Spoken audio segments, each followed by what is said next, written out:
Welkom by vandag se sessie oor die onderskeid tussen 'n missieverklaring en doelwitte in sakebeplanning.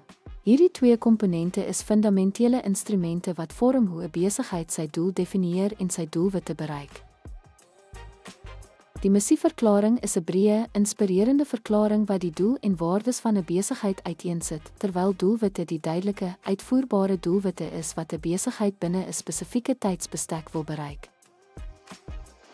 Die missieverklaring fokus op die langtermynvisie en doel van die besigheid, terwyl doelwitte op die kort tot mediumtermyn met spesifieke sperdatums gefokus is.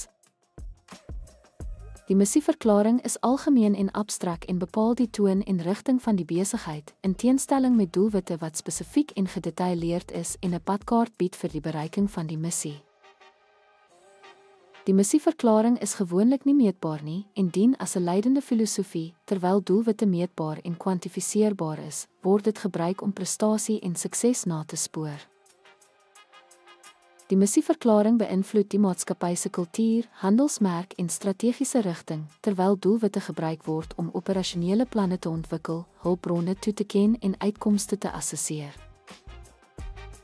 Ten slotte speel die missieverklaring 'n deurslaggewende rol in die definisie van die oorkoepelende doel en waardes van 'n besigheid, terwyl doelwitte die praktiese instrumente is om spesifieke resultate te bereik.